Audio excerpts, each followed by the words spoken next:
All right, so I'm Jill Elmers, and I own and operate Moon on the Meadow farm. We're a certified organic farm. We produce on about 6 acres. We have actually 2 properties, one where we're standing now, which is about 3 acres, which houses all of our tunnels, and then 2 doors down we have 29 acres. Not all under production, but it is a little bit more space that we use for both things. So we grow vegetables, small fruits, and then also cut flowers, an addition that we put in a few years ago to give us a little bit more variety on what we're doing. We do probably 60% retail, 40% wholesale on a normal basis. COVID-19 changed that a little bit to where that number fluctuated. But most of the time it's about 60-40. So our retail consists of, we do the Lawrence Farmers Market. We've been there, this is actually our 20th anniversary. We're celebrating 20 years at the market. We also do multi-farm CSA, so common harvest CSA with Mellowfields Farm, and then lots of producers that we use for add-ons. We have about 9 add-ons that you can also add into your share once you choose a vegetable share. So we have about 180 members for that CSA. And so that's kind of the retail side. And then on the wholesale side, we sell to USD 497, which is our local school district. We sell to the Kansas City Food Hub, which I'm a founding member of. We do our local restaurants. We do the community mercantile, mostly in Lawrence, but we've been asked to start bringing some stuff to Kansas City, so we're working on that. So, like I said, this is our 20th anniversary at Farmers Market, which is kind of when I started the farming. Well, when the bug bit me, I guess you could say. The year before that, I apprenticed on Wakarusa Valley Farm with Mark Lumpy, and that's how it all started. And then from there, I started leasing land, little half acres and quarter acres from different people. I felt like I spent a lot of time in my car going back and forth with my tools. And also at the same time doing another job, so trying to balance the two.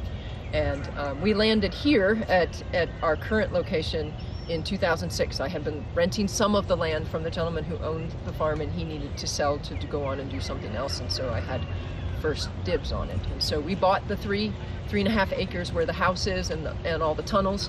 And then in 2010 is when we added the second property. So my very first growing growers apprentice, Tom Bowler, and his family and I went in together and bought the 29 acres that we call Common Harvest Farms down the road. And they live down there, and then we do some things together. So we have joint projects, some perennial crops, asparagus, we used to have rhubarb, some fruit. We grow turkey red wheat to grind into flour, which is an heirloom wheat. So we do some things together, and then we also have our separate spaces. We grow probably a little bit more of everything than maybe is logical and economical, but I get bored easy, and so I like bringing new things on. It's hard to let something go as well, so we do grow a lot of different things, but that lends itself to our CSA, because CSA members don't want radishes 12 weeks out of a year, and so you really have to have that variety, in which having a multi-farm CSA also lends itself to the success of having happy shareholders as well as ones who want to return. The only thing that we probably don't grow very well is corn, because it takes a lot of space, and we're a little bit more of a intense kind of farm than a wide spread out farm.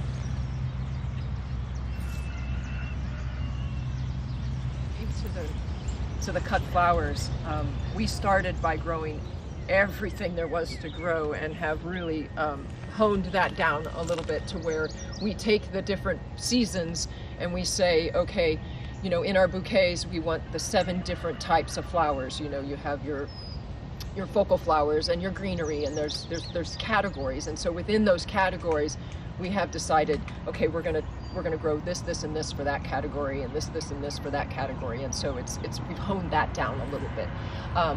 And that was probably a trial and error thing.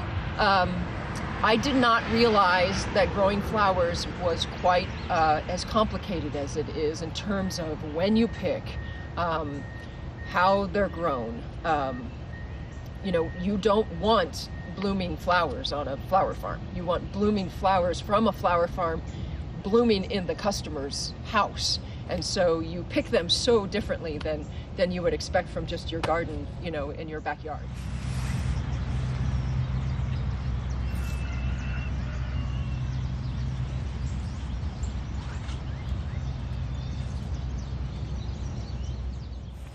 So what is your irrigation source for the farm for water? So we have two sources for water on the farm. We have a well that we use for irrigation only, and it is filtered but not potable filtered. Like, I mean, you can drink it and I drink it, but it wouldn't be approved as potable water. And we do get it tested every year to make sure there's not anything bad in it. But then we are on city water because we're so close to town, and so everything that we wash is done with city water. Yeah, that makes it easier. You know, the city does all the testing on their water, so we just keep those. We keep the printout of that. They send it to us. We keep it in with our. We use it for our organic certification as well. And drip is your primary method for everything? Yeah, I would say yes. I would say probably 80% is drip. We do also use the wobbler. Okay. The wobbler system for like on the west side where our salad mix is and arugula, that kind of fine, very intense planted stuff. And then your workers, you talked about. What's your approach to worker training, health and hygiene? So it's really important. One nice thing about a lot of farm workers is they come from food service, and so they're already kind of tuned into how that works in the back of a house in terms of a restaurant.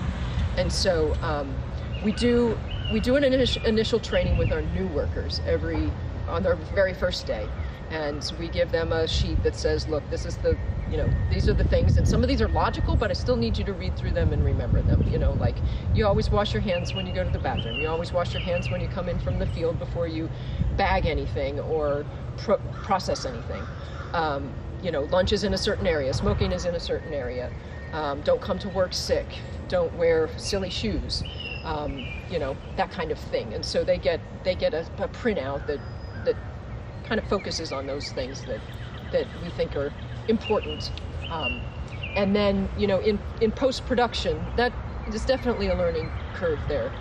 Post-harvest handling, both from a sanitary standpoint and also a quality standpoint, right? As soon as you pick something, it's going to start to degrade until we can get it into the proper temperature. And so, you know, that process of teaching that is continual. We're doing it all the time.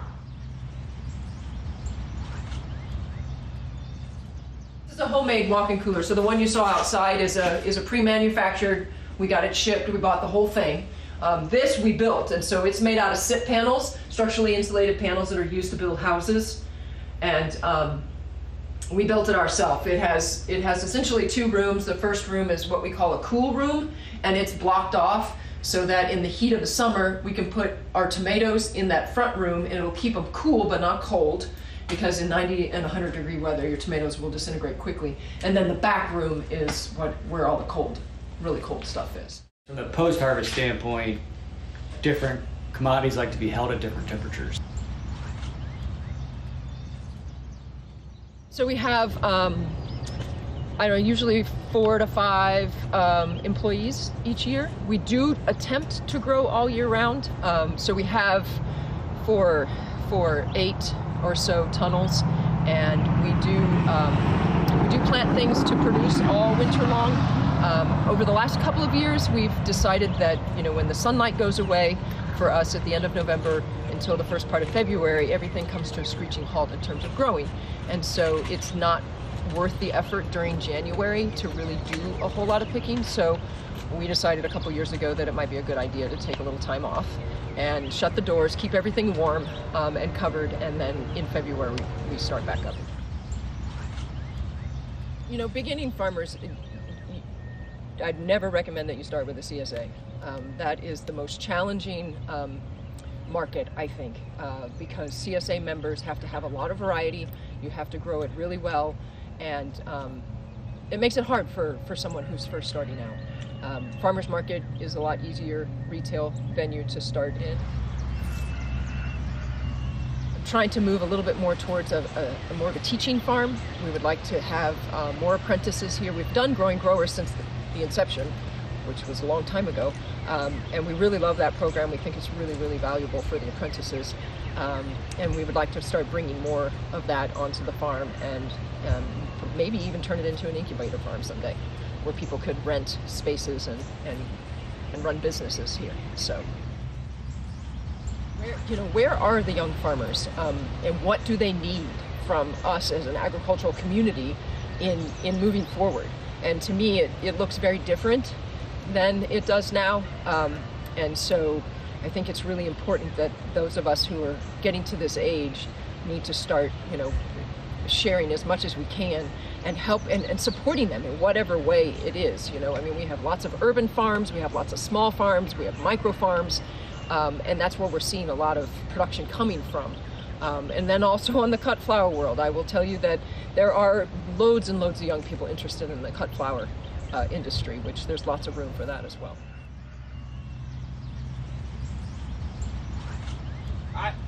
I have been doing this for a long time, and it is an amazing process in so many different ways to grow food.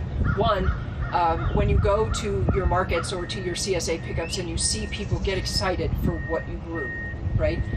The freshness of the strawberries that were picked today are going to be eaten by somebody tonight. That is incredibly motivating. The idea of working outside all the time, I love. I can't sit still inside anymore. And I truly believe that we can feed our region on local food. We have to look at eating differently, but being part of that movement of trying to get more people to understand how to eat locally is it's incredibly rewarding when they do, and it does motivate you to just keep going.